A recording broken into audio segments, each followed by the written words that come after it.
بسم اللہ الرحمن الرحیم۔ ناظرین السلام علیکم۔ آج ایک اور ویڈیو آپ کی پیش خدمت کی جا رہی ہے۔ آج ہم ایک غزل کی تشریح کریں گے۔ ولی دکنی کا ایک بہت ہی مشہور غزل ہے، اس کی تشریح آج ہم کریں گے اس ویڈیو میں۔ تو سب سے پہلے ہم ولی دکنی کے بارے میں بتاتے ہیں، اس کا تھوڑا سا تعارف کرتے ہیں۔ ولی دکنی کی پیدائش 1667 عیسوی اورنگ آباد میں ہوئی ہے۔ اس کی پیدائش اور موت کی جو ڈیٹس ہیں، جو تاریخیں ہیں، اس میں اختلاف بھی پایا جاتا ہے۔ اس کا اصل نام شمس الدین محمد ولی تھا۔ آپ اردو کے پہلے صاحب دیوان شاعر ہیں۔ صاحب طرز دیوان شاعر ہے، ٹھیک ہے، یہاں ایک بات آپ نے نوٹ کرنی ہے، صاحب طرز دیوان شاعر ہیں آپ کو اردو غزل کا باوائے آدم کہتے ہیں۔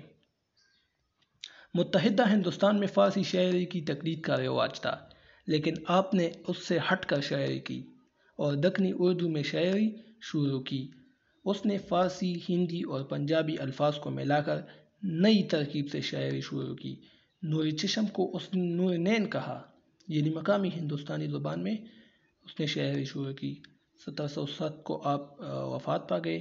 آپ وفات کی تاریخ میں بھی تھوڑی سی اختلاف ہے تھوڑا سا، تو لیکن میں نے جس کتاب میں پڑھا ہے وہ 1707 عیسوی اس میں لکھا تھا۔ احمد آباد میں آپ وفات ہو گئے تھے۔ تو اب اس کی غزل کی جانب بڑھتے ہیں، اس کو تشریح کے ساتھ پڑھتے ہیں۔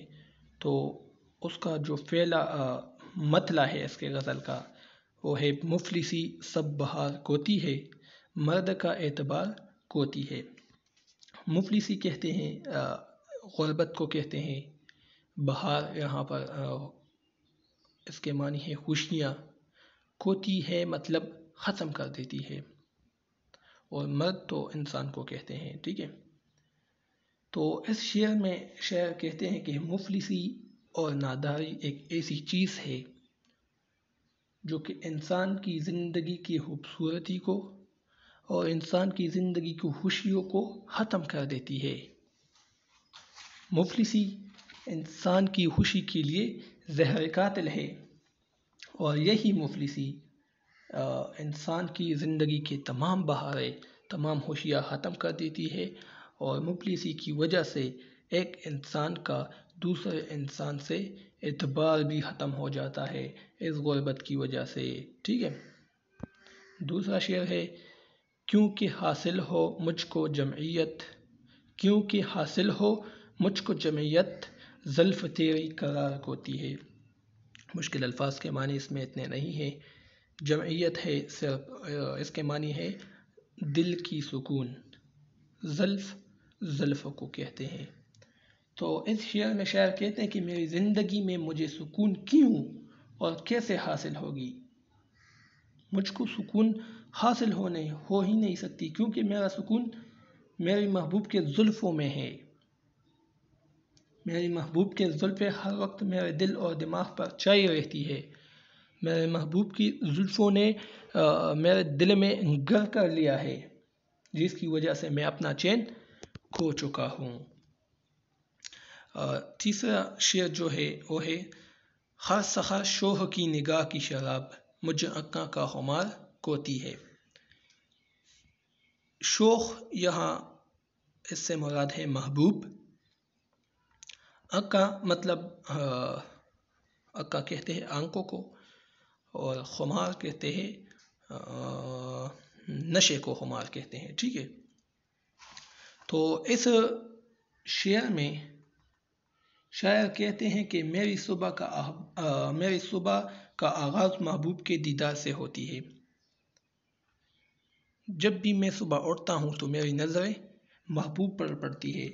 میرے محبوب کی نگاہوں میں شراب جیسا نشہ ہے، میرے محبوب کے نگاہوں میں شراب جیسی مستی ہے، اور جب بھی میں اس کی نگاہوں کی طرف دیکھتا ہوں تو محبوب کی نگاہیں مجھ پر خمار کی کیفیت طاری کرتی ہے، یعنی مجھ کو نشے میں، ایک خاص قسم کے نشے میں مجھے مبتلا کر دیتی ہے، کیونکہ اس کی آنکھیں ہی اتنی نشیلی ہے اور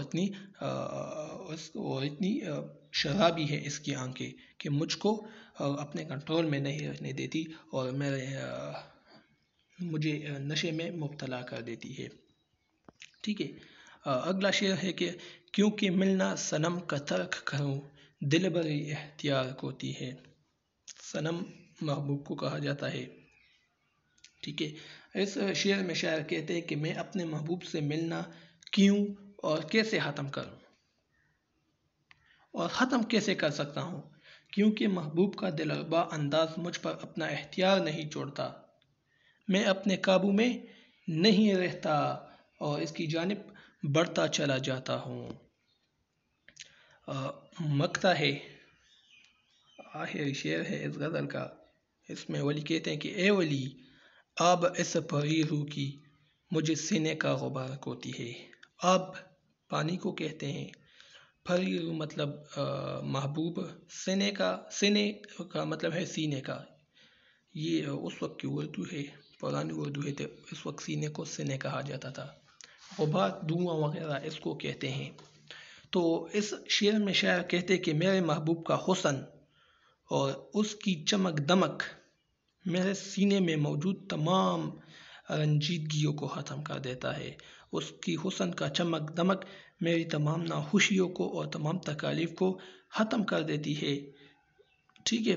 یعنی اس کی میرے محبوب کے حسن کا جو عرق ہے وہ میرے سینے میں جتنے تکالیف ہے وہ اپنے عرق سے اس سینے کے تکالیف کو دھو دیتا ہے. ٹھیک ہے.